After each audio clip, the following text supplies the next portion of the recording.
Mədəniyyət siyasətinin ən vacib sahələrindən biri şəhərlərin idarə edilməsidir. Buna səbəb isə şəhərlərin yalnız binalar və yollardan ibarət olmaması, dünya əhalisinin hazırda təxminən 56%-nin yaşadığı şəhərlərin insanların yaşadığı, ünsiyyət qurduğu, gündəlik həyatını davam etdirdiyi bir mühit olmasıdır. Şəhərdə yaradılan şərait insanların düşüncəsinə, davranışına və dövlətə olan münasibətinə birbaşa təsir göstərir və aparılan sosial tədqiqatlara görə şəhər mühitindən razı qalan əhali qruplarında dövlətə etimad səviyyəsi orta hesabla 20-25% daha yüksək olur. Bu səbəbdən şəhər idarəçiliyində görülən hər bir iş eyni zamanda siyasi və mədəni dəyər daşıyır. Normal idarə olunan şəhərdə qayda-qanun mövcudiyyət qazanır, ictimai mədəniyyət formalaşır və insanlar özlərini daha rahat hiss edir. Azərbaycanda şəhərlərin idarə olunması dövlət siyasətinin əsas istiqamətlərindən biridir və son 10 ildə bu sahəyə milyardlarla manat dövlət vəsaiti yönəldilmişdir. Prezident İlham Əliyevin 12 yanvar tarixi çıxışında su təchizatı məsələsinə toxunması da bunun bariz nümunəsidir. Prezident qeyd etmişdir ki, əhalinin içməli su ilə təmin olunması insanların sağlamlığı və normal yaşayışı üçün əsas şərtdir və Ümumdünya Səhiyyə Təşkilatının məlumatlarına əsasən keyfiyyətli içməli suya çıxış sanitariya ilə bağlı xəstəliklərin 30-40% azalmasına səbəb olur. Onun çıxışında vurğulanıb ki, Bakı və digər bölgələrdə həyata keçirilən su layihələri sadəcə texniki məsələ deyil, sosial məsuliyyət daşıyır və insanların həyat səviyyəsinin yüksəldilməsinə xidmət edir.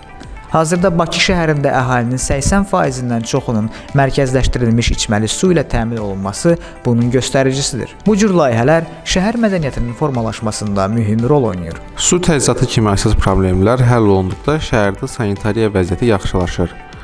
Məişət mədəniyyəti yüksəlir və vətəndaşların dövlətə olan etimadı daha da artır. Bu isə mədəniyyətin siyasəti real nəticəsidir.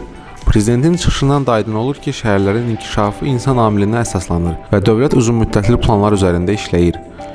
Şəhərlərdə və regionlarda su infrastrukturunun yenilənməsi insanların sağlamlığına, yaşayış mədəniyyətinə və ümumi şəhər həyatının səviyyəsinə birbaşa təsir edir və hazırda ölkə üzrə əhalinin 70%-dən çoxu mərkəzləşdirilmiş içməli suya çıxış imkanına malikdir.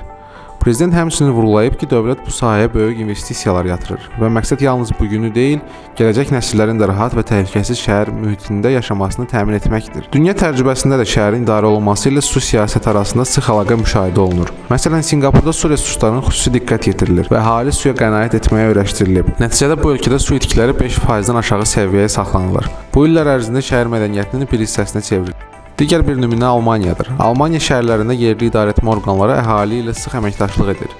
Şəhər problemləri açıq şəkildə müzakirə olunur və yerli idarəetmə proseslərində vətəndaş iştirakçılığı 70%-dən yuxarı olduğu üçün bu ictimaiyyət mədəniyyətinin yüksəlməsinə səbəb olur. Bu nümunələrlə müqayisədə demək olar ki, Azərbaycan da müasir şəhər idarəçiliyi modelini doğru irəliləyir.